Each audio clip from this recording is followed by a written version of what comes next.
at this stage of our retreat,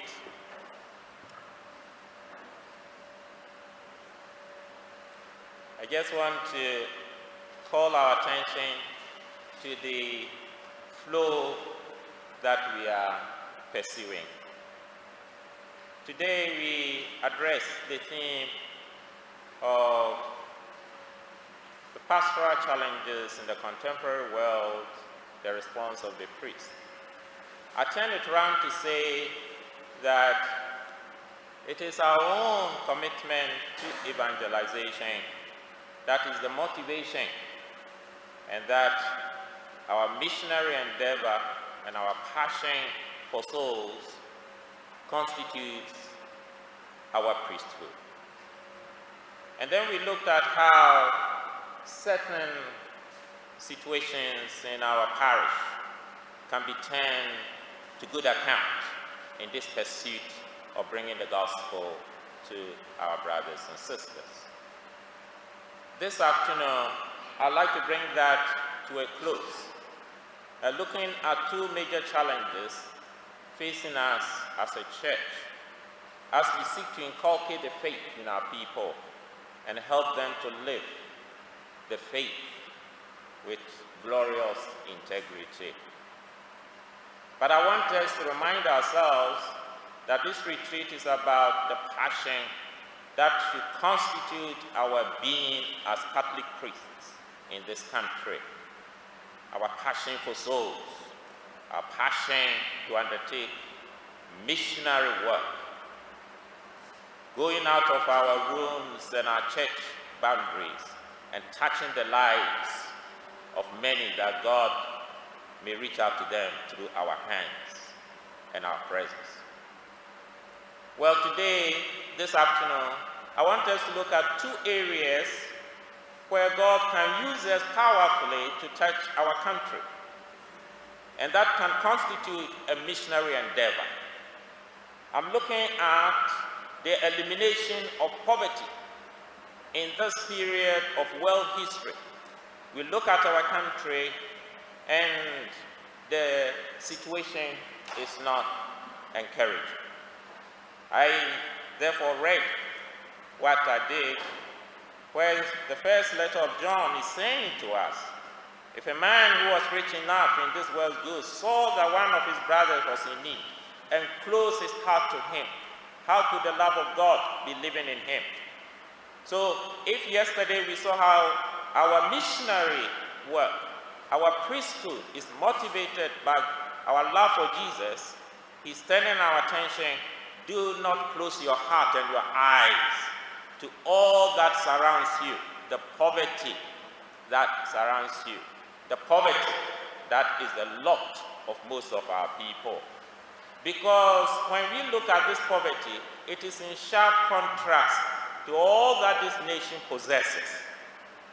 And that should become for us our motivation to try and see what we can do together as a church to bring relief to our people.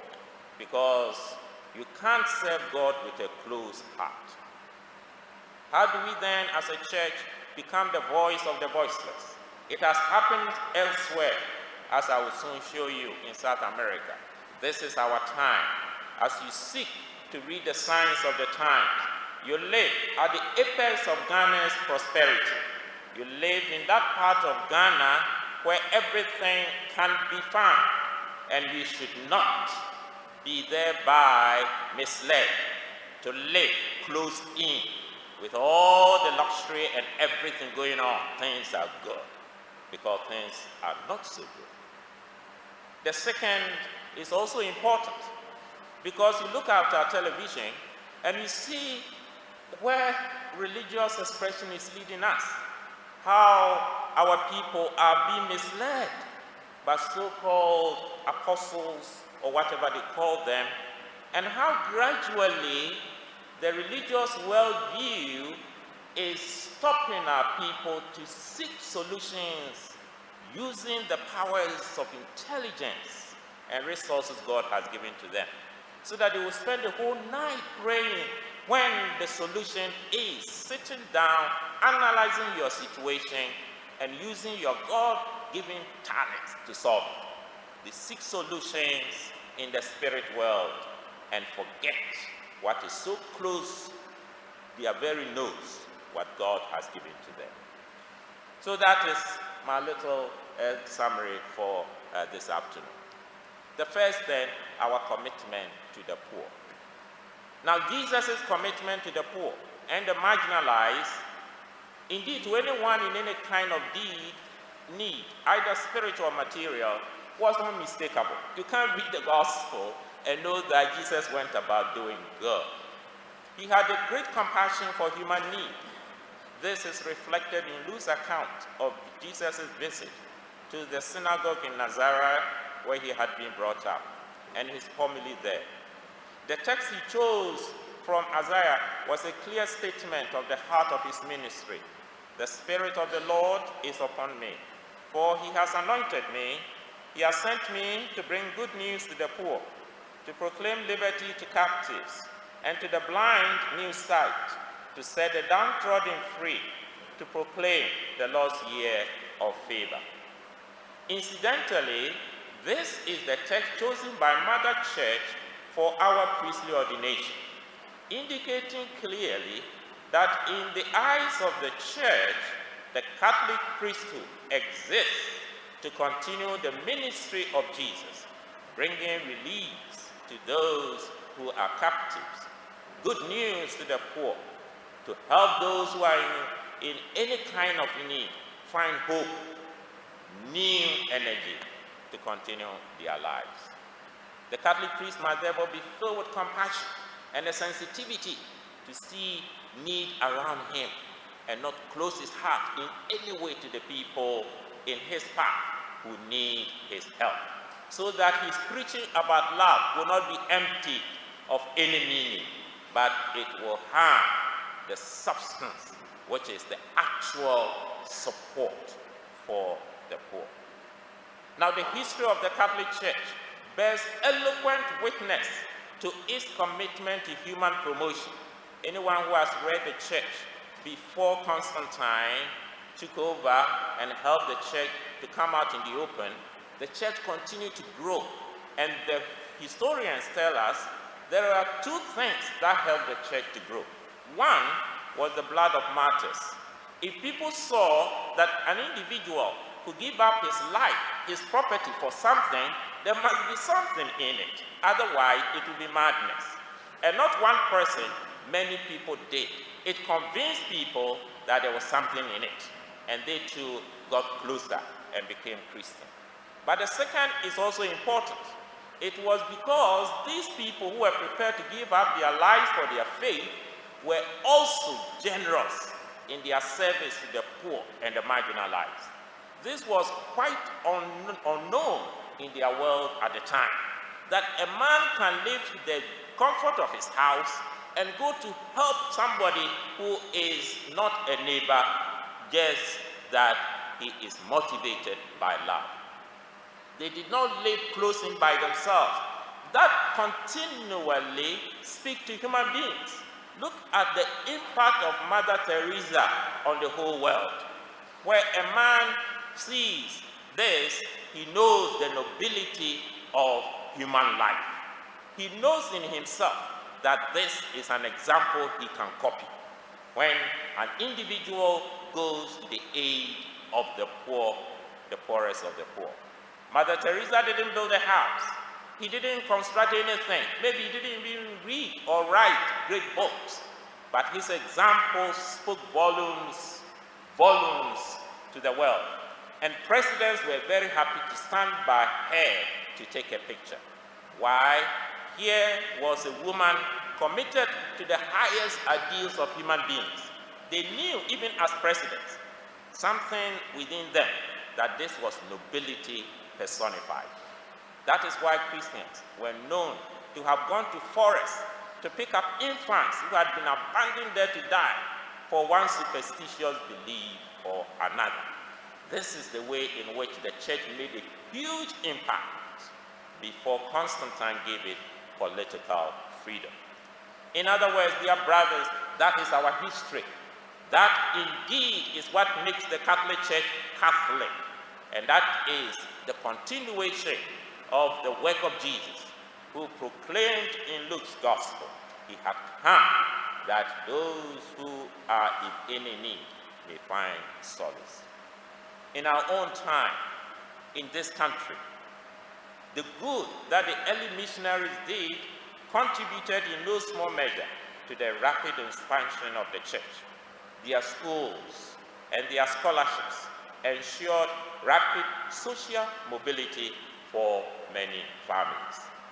Just last week before I came here, a pastor visited me, and I didn't know, but he told me the story of our former president, that his father was in his village, and the missionaries went to the village, and they saw this boy. He had a peculiar disease, so they took him to their presbytery and cured and helped him. Then they put him through school, and that is how their father became who he was. That is indeed what the Catholic Church has been to this nation. But he's not the only one. There are countless examples of where the Catholic Church set people on the path of social mobility, not at the end of our interest, but so that we can be of service to others. Indeed, that is our mission. On the contrary, where the church failed the poor, it did not survive. That also happened in our country. I have read the history of the church, especially about the Portuguese. You know that the Portuguese missionaries started the church before the SMAs came, and they had about 200 years of evangelization in Elmina Castle. Where is the remnant? It doesn't exist. Why?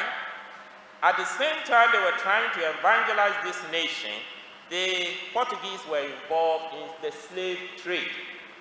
So no matter how much work they did, they could not establish a church well and strong enough to survive their departure. When they were defeated by the Dutch and they took over the castle, one of the things the Dutch did because of Reformation is that they banned Catholicism. And so they drove all the priests, Augustinian priests from Portugal, away from this country. When they left, the church just collapsed and disappeared without a trace. The only trace was the statue of Saint Anthony, whose feast we celebrated today. It became an idol. You can still see it in Elmina because, yes, they took it as an idol. You can still see it. That was all. That was all. The Catholic Church in Ghana could not have such roots. And for me, it speaks volumes. Our church is noble. It cannot have such roots. No wonder the Lord allowed it to disappear. It would seem that the Catholic faith in Ghana, as I've said, could not be founded on such roots. In contrast, the SMA missionaries were unencumbered with such grim associations as the slave trade. They came and gave their all. The mosquito did not help them. They died and they sent others. They came so that the faith will be established in this country. Their passion for souls was their only motivation. And what success within a few years that they had. And my dear brothers, as soon as they came, they started thinking of the priesthood. They started training people in Elmina for the priesthood. And about 50 years later, they started the Misano, and then Pedis continued, and that is where we are. Because of their foresight, because of their interest in establishing the church, because when the native clergy is established, they will be out of work. But that was it. They came to give their all and to live for others. That indeed is our story. It's a noble story. It's a beautiful story. That is our heritage. And that is what will send us on as we seek to respond to the challenges of today.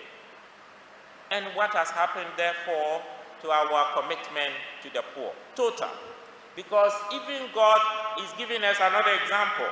Our own Cardinal Texan is in charge of a dicastery dedicated to the cause of the poor, commitment to the development of poor nations, and the promotion of justice in the world. That, indeed, is where Ghana is. It is therefore important that we here in the church in Ghana should be so committed to the poor that others may see it as the reason for our being. Not only to preach the gospel of love, but to bring actually love to people waiting for us to come to their need. We all know that the church has dedicated itself to helping every nation accept that certain basic necessities of life are rights to be enjoyed by all because of their dignity as God's children. So the nation must commit itself finding the resources to help people live a dignified life. It is their right, and the church is committed to establishing those rights everywhere, including our country. Fortunately, the constitution of this country also underlines it, that the nation must make sure that the minimum requirements for decent living are provided. So we are in good company when we commit ourselves to the poor, so that those who live in such abject poverty may be released and ennobled to live a more happy life. So, therefore, dear brothers, the commitment to the poor is not, as somebody would say, negotiable. For the church in Ghana and her priests, one of the greatest challenges of this country today, how to make preferential option of the poor adopted by the church in South America happen in our country too, so that we can bring release to our people. Thinking of South America, then my thoughts go to the Holy Father. Our South American church had this preferential option for the poor, and they helped to change a lot of things on their continent. Though, as you see the problems in Argentina and others, their problems are still there. But at least they have made a start, especially in Brazil. So the Holy Father, who hails from that continent, has brought this compassion for the poor and the marginalized to the Holy See. And he's highly loved globally for it. He's also given us one example. He's the one who rides in the smallest car. He's the one who go and visit some old person. He's the one who give a call to the person who never expects it. He's the one choosing cardinals from very small churches everywhere. He is giving recognition to the marginalized, that we too, seeing it, may also begin to open our hearts to those who have nothing.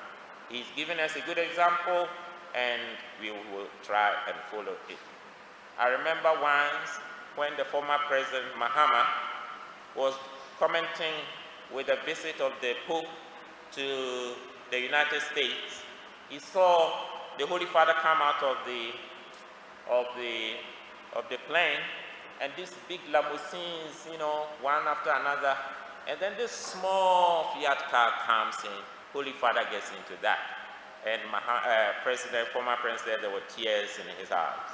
Yes, my dear brothers, that man indeed lives what he preaches, that it is in small things, it is in service of others that our glory shines.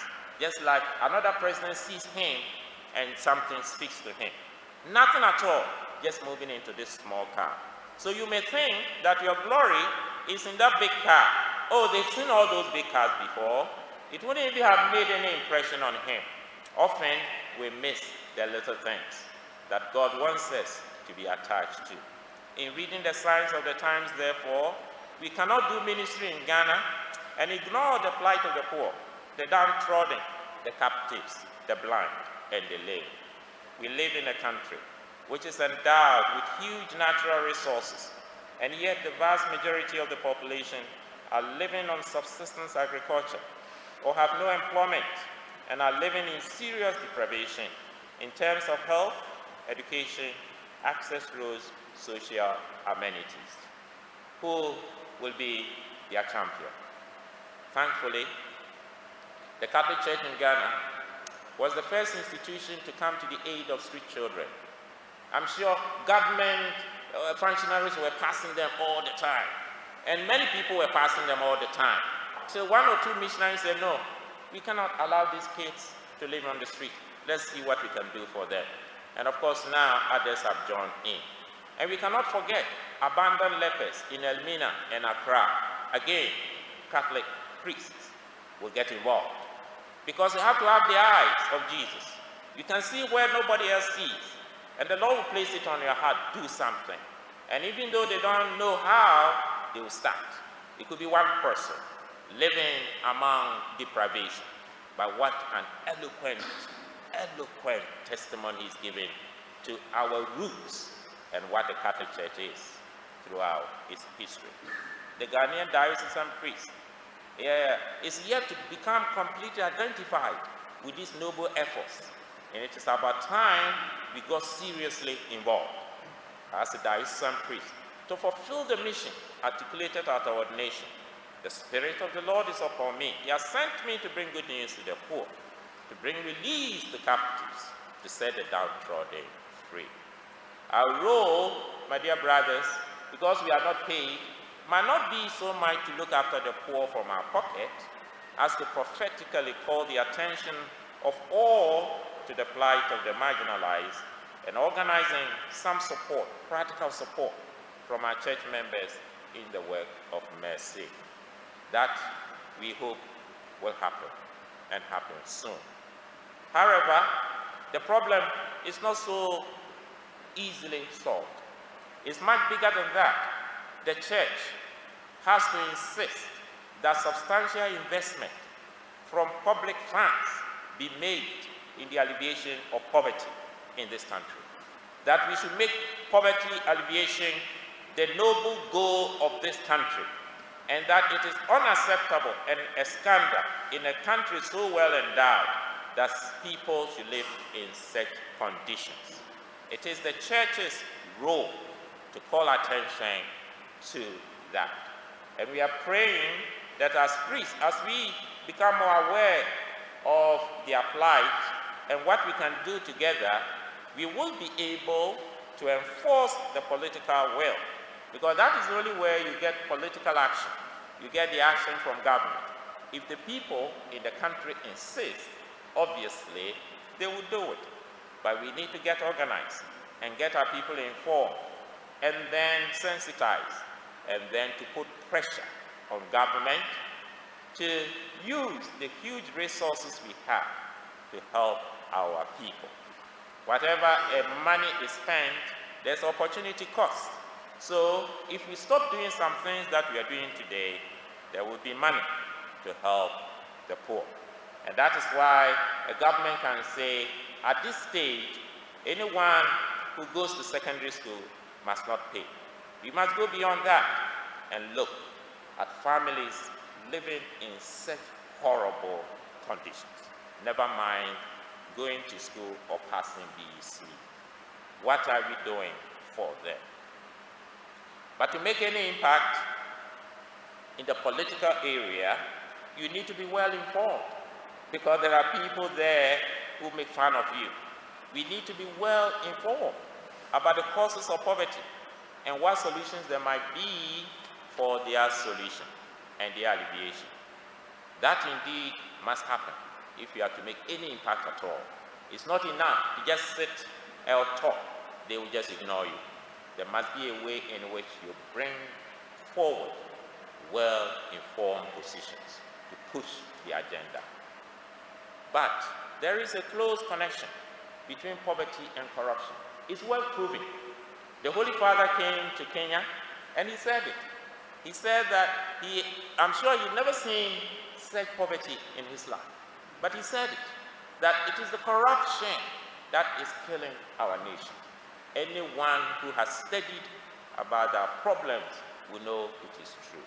And yet when you say it, they will say, where is your proof?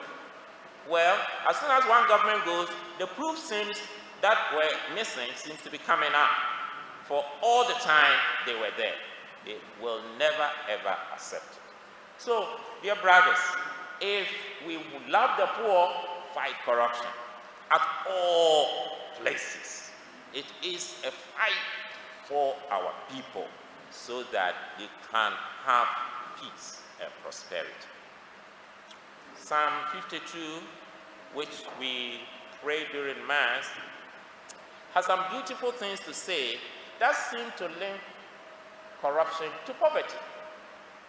The psalm begins like this: the fool has said in his heart, there is no God above. Their deeds are corrupt, depraved, not a good man is left. Isn't it true that we live in a country where corruption has become so endemic that the one man who tries to do good will be destroyed? No matter whether it's in bureaucracy, whether it's in the police, no matter where you are, if you are the only man who wants to do the right thing, you will not survive. And that is why the psalmist said, not a good man is left. You either toe the line or you say goodbye. That is where we are now, brothers. That is where we are now. And then he goes on to say, will the evildoers not understand? They eat up my people as though they were eating bread. That's what they are doing. They eat up my people as if they are eating bread. Do they care? No. And they never pray to God. Why should they? My dear brothers, who can fail to see how corruption is a sign of practical atheism? You are still so much, and you don't think of one day facing the judge. Does the guy believe in anything?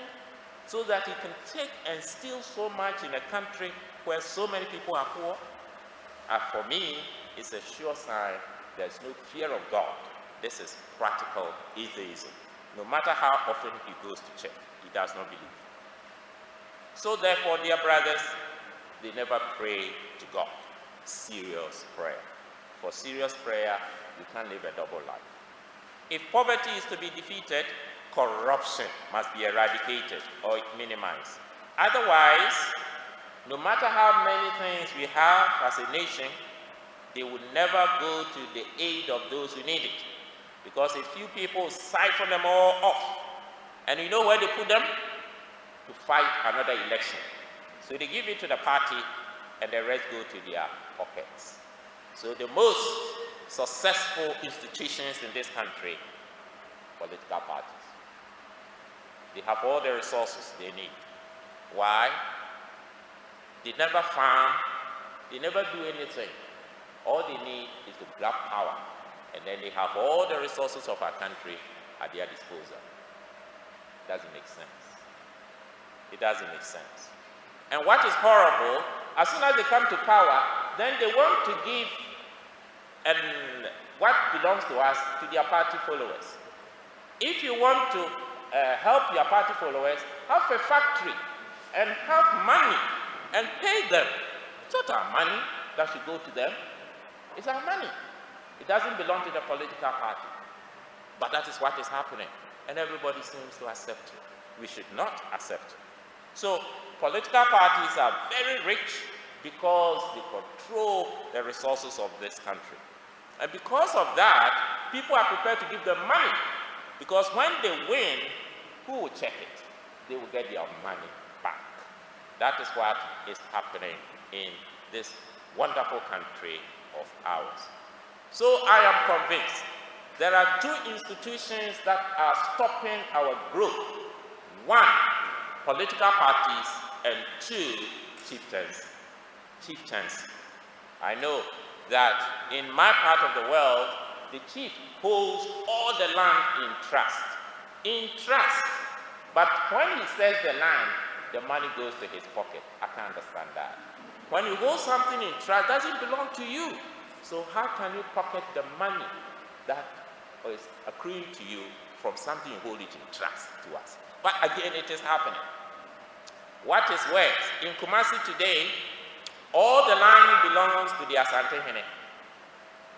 And if after 100 years, because the land is given to you for 100 years, after that, if the time expires and you want to continue the land, live on, he will send valuers to come and value the land.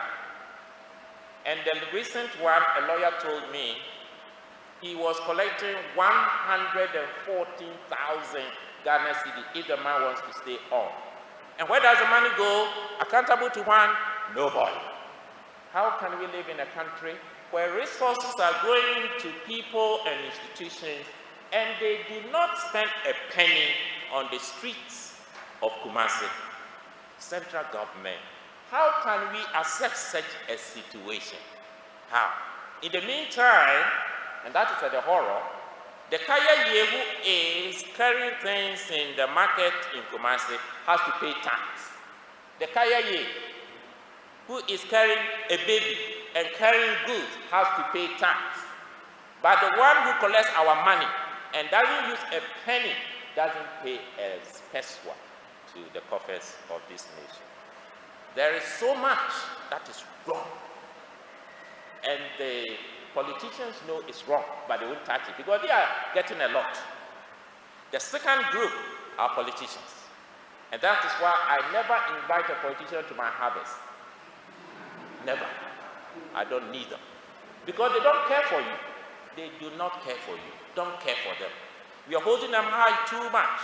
And they go with their pain, doing nothing for us. Nothing. It's just to show their power. Who is going to kill them?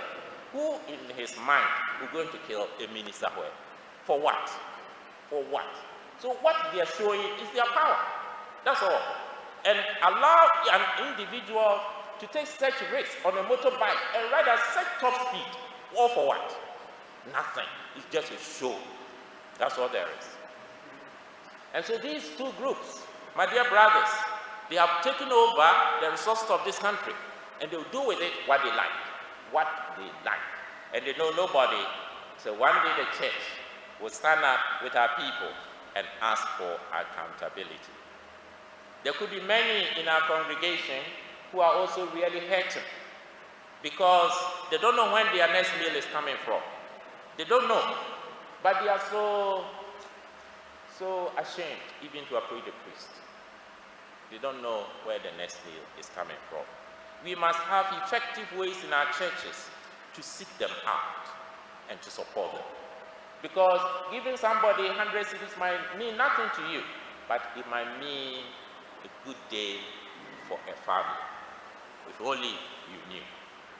And therefore, dear brothers, the people we worship with, you may not like the coins. You may think that they could give more, but indeed, some of them will have given their all. And the one who gave a lot may not have given more than the one who gave the coin. That was maybe all he had to live on. We have to seek them out so that we can help them live a bit more hopeful lives. If you're able to see in their eyes, if you pay attention, you see it, the distress and your happiness, and you can do a lot of good, even by giving 10 cedis or 15 cedis. So that, as we were told at Mass today, we are the light, and seeing the good works, they might give glory to God.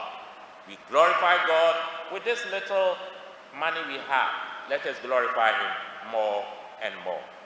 A church which is open to the needs of the poor will find renewal and strength to carry the gospel to all. The corporal works of mercy should be institutionalized in our country because of the level of poverty, so that the aroma of Christ will be felt in the local community. Let us institutionalize it so we can get the politicians to do the right thing, so that our people will not carry the burden alone. Let us help them to carry the burden that has been placed on their lives. The urban poor among you might even be more deprived than the rural poor, because in the rural area, they might have a piece of land that they are working. Here, if you don't have a job and you are sick, where is the social support? You are sick, can't work. How do you take care of your family? We can feel for the poor because, and this is true for all of us, we ourselves may not be coming from very, very rich families. We've all known what it means to try and couple a meal together that our parents had to do. So giving to the poor will be a way of helping people in similar circumstances. And who knows, the people you help, where they will be one day, like the president's father, where he ended up. So that indeed brings me to the end of the need for us to continue the mission that Jesus started and was given to the church and has become ours in the experience of the Catholic Church in Ghana today. The second broad area I said at the beginning was how in our country religious expression has taken on a form that seems unrelated to the gospel. Let me put it that way. There is a danger in the way religious expressions are taking place on television and in other areas. There is a danger of syncretism, mixing the whole thing up, the traditional religious things and then the Christian faith all mixed up. And because of that, somehow superstition is gaining ground.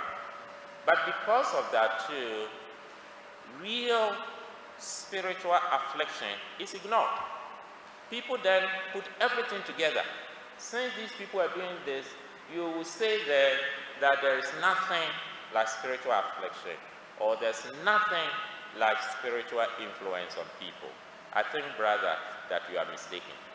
That spiritual affliction really exists. That spiritual forces really exist. What we don't have in this country, and this is where the church comes in, is to have the means to discern where what is taking place is what we say it is. And that is where we need, dear brothers, instead of ignoring it and saying to ourselves, they are just being superstitious, we have to go a bit closer and study and find an answer to this phenomenon. We seem not to have the pastoral tools to deal with the spirit world of our people. We may dismiss witchcraft, curses, spiritual attacks as examples of superstition, but that will be only a simplistic response to a complex situation. There are certain manifestations, and before I went to the parish, I didn't know. But when I went to the parish, I did. And how the Lord helped me to discover it. And then gradually, He gives you the guidance to see it more and more. See it more and more. But before then, I had no experience, and I just dismissed the whole thing. So what I now know then is that, dear brothers, we need study and investigation in order to properly distinguish between mental problems, superstitions, and the actual exercise of spiritual forces. My dear brothers, within our community, and I'm not speaking of people from our side, all the people who have identified or have exhibited those manifestations are people who come to church regularly. Some of them daily, communicants, but it is there. It is there. I am of the view that Pentecostalism is thriving in the rural areas. If you go to our area, Konongo-Mampong area, they are building churches all over the place. All over. Maybe you don't see it in Accra, but Pentecostalism, Pentecostal church, they are thriving. In Agogo, I think they have about 6 churches. It's unbelievable. But I think that they are thriving in the rural areas because they take such manifestations seriously. They might not be, and I know, they might not be in a position like we are trained to make a distinction.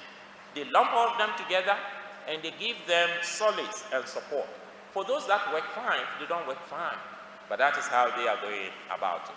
Because the symptoms might be the same, but the causes are not. And the Catholic Church is very wise how we make that discernment. So the pastoral challenge posed by these manifestations are encouraging some of our priests to develop ministries to help our people, but they may lack the theological insights that the church gives to them.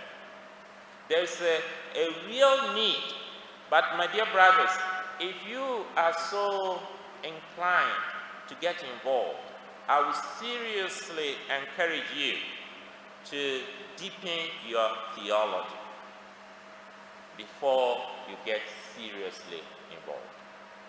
Because the devil is a cunning one, and you can so easily be deceived. In fact, there is a real paradox in our religious terrain now.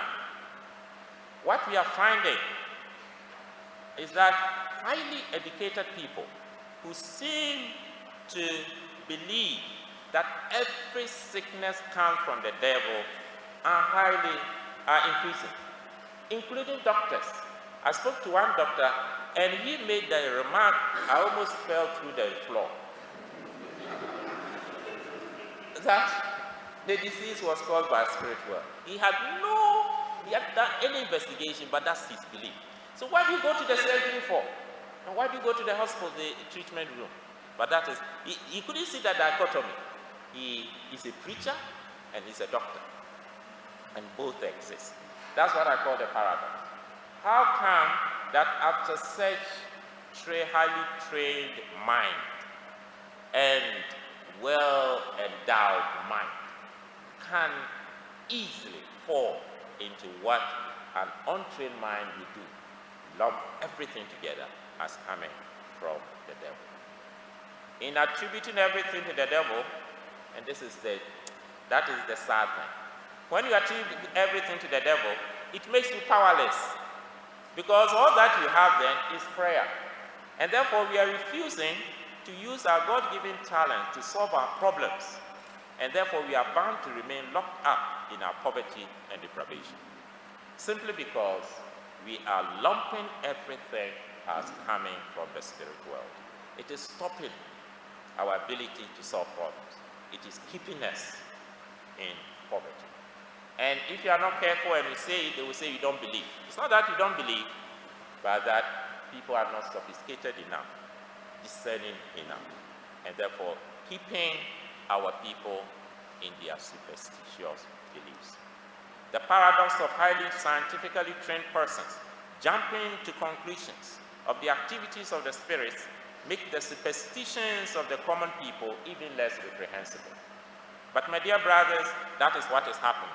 There are many people who have channels on your television who are promoting such a worldview, and people are rushing because people are desperate for solutions. If you have seen the desperation of a person who is suffering from an incurable disease, you begin to understand why they will buy into all that. Because anyone who sees through the so-called claims of these people, when you are attacked by a particular disease, or a disease that seems to have no answer, people are desperate. No wonder they resort to all these people. There is evidence that this lack of sophistication in matters of the spirit world is infecting the Catholic priesthood. When one listens to the prayers and homilies of some priests, they make certain assertions that one's welfare depends not on hard work, but prayer and favor of God. Especially when they put on these all night, and the people come and give good collection. But what kind of mind is being fed during these periods? Because you can so easily buy and copy from all that we hear from television and the other Pentecostals, and forget our own theology and tradition. We are therefore creating so much confusion in the minds of our people. They are refusing to see a distinction between the economic world and the religious world. They think that to be successful and to make money, somehow you have to function in the spiritual world. If you tell them that there are many countries in this world, many continents where this doesn't exist, they don't believe you. For them to be successful as a businessman, something must have happened in the spirit world. Every aspect of life is somehow therefore determined in the spirit world, including one's destiny. They will interpret somebody's well-being according to his destiny. I don't know where they get that information. Unfortunately, and this is also serious, the spiritual gatherings like all-night deliverance sessions and prayer meetings attract the very people who are functioning under spiritual forces inimical to the cause of Christ. And I saw it in Abuja. They were so involved in this so-called deliverance and other things. My dear brothers, the church has all it takes to deal with the spiritual world of the evil one. The life of deep prayer, asceticism, closeness to Our Lady, moral integrity, together with the sacramentals, must be brought to the attention of our people, that they have all that it takes to be able to resist all that the evil one will throw at them, so that they could find the solace and the release they are looking for when they are under attack. And the Catholic priest must also use these and not go beyond them unless he is sure of what he is doing. The wisdom of the church must be adhered to. Namely, it is important to eliminate any possibility of natural causes before arriving at the possibility of spiritual cause. The church is very wise, very, very wise, so that you don't sow confusion in the hearts of our people. So while the modern priest, as your team suggesting, is trying to develop pastoral strategies addressing the whole area of spiritual affliction, he should not abandon his theology and the Catholic traditions in favor of what these new religious sects are doing. And I would suggest, get a spiritual director to guide you in this. It's very important. He will help you to stay the course and not be deceived. So dear brothers, as I bring my little reflection to an end, instead of Christianity delivering our people from superstition, in order to empower them to tackle their problems head-on intelligently, Christianity is taking on forms in Ghana today that are merely affirming their superstitions and taking away their power to change their lives. The tragedy is that these people mean well. I know there are people who are using it to make money. That is also true. But there are some who are getting into this ministry because they want to help people.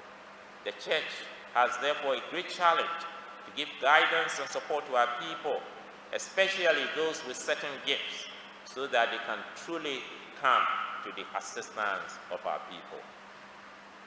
Let us pray that our church, which has been equipped by Jesus to take our people to freedom, to liberation, to joy, will find in the priest of today a ready worker in the Lord's glory.